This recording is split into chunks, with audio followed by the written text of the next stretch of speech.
Hello, I'm Sandra Viktorova. Thank you for joining us. Hurricane season begins this Sunday, and according to NOAA, there's a 60% chance for an above-average season. The 2025 hurricane forecast issued by Colorado State University predicts 9 hurricanes, with 4 of those storms reaching major hurricane potential. To prepare for severe weather, the Charlotte County Sheriff's Office unveiled their new fleet of vehicles to help assist residents after a storm. New boats and elevated vehicles will be able to reach people stranded in flooded areas. Water from Helene and Milton swamped areas like Punta Gorda in the span of 3 weeks, causing chaos to parts of that community. Something emergency officials will look to avoid this coming hurricane season. We are better prepared than we ever have been. So if we have a wind event, we have a water event, we're prepared. And we're also prepared that if another agency is in need of help, that they get hit, we're ready to respond, and we're not going to be a burden upon them because we're self-sufficient. Residents and businesses in Punta Gorda are also taking steps to avoid more hurricane harm. As WGCU's Mike Walcher reports, one waterfront community is adapting to cope with what may come from this and future hurricane seasons. We last saw Roger and Dawn Good walking away from their beloved neighborhood in disgust.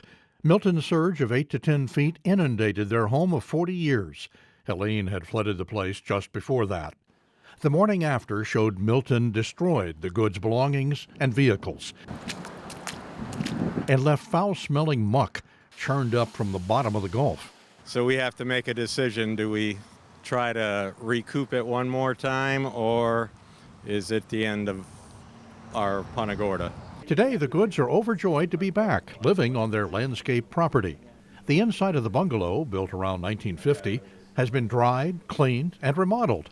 All done by Roger, a tradesman during his career. He did it while the couple lived in a local hotel. They had canceled their homeowners and flood insurance after Ian in 22. Too much money, they claim, for too little in repairs. Well, the way I see it, we're all strong Americans, and instead of waiting for the government to help you or the insurance company to help you, all this people that are supposed to show up, just roll up your sleeves and get to it. I moved here when I was 28, no man, no job. I loved Punta Gorda. I was going to die here. I'm 68 now. I want to die here. People are remaking this paradise by elevating homes. Some are tearing down old homes to build back newer and higher. And some are building on foundations that are 8 to 10 feet above ground level. My heart is that I really hope that we don't have to go through this scenario again, but we are prepared.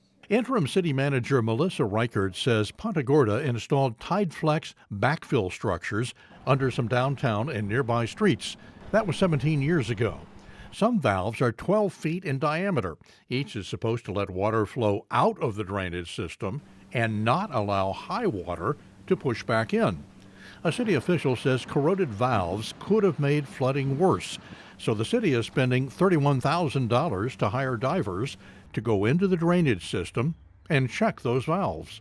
They're flowing exactly how they're supposed to be, that they're closing when they're supposed to be closed and that they're open when they're supposed to be open, depending on conditions. The Celtic Ray Irish pub deployed sandbags last fall, but both storms flooded the inside. Here's the high water mark from Milton, several feet above the floor. The weather's weird. We might not get it again for years, but I feel like hurricanes like us now.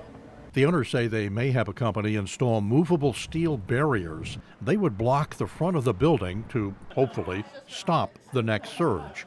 And workers got money from a GoFundMe effort while the place was closed for more than 2 months.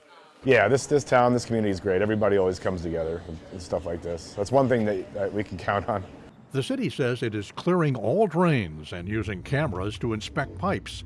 Some of those may need replacing. And the city manager says workers will plant mangroves along the waterfront to help absorb surge. Resiliency has been a focus of the city of Punta Gorda for a long time. Changes are happening fast in the historic section, and Dawn Good is worried. She serves on the Historic Preservation Advisory Board and fears that history could be lost in the rebuild. For now, Roger Good's relaxing, refusing to worry about what's next. Now it'll prove whether we're dumb or not. depending on how the next storm season goes.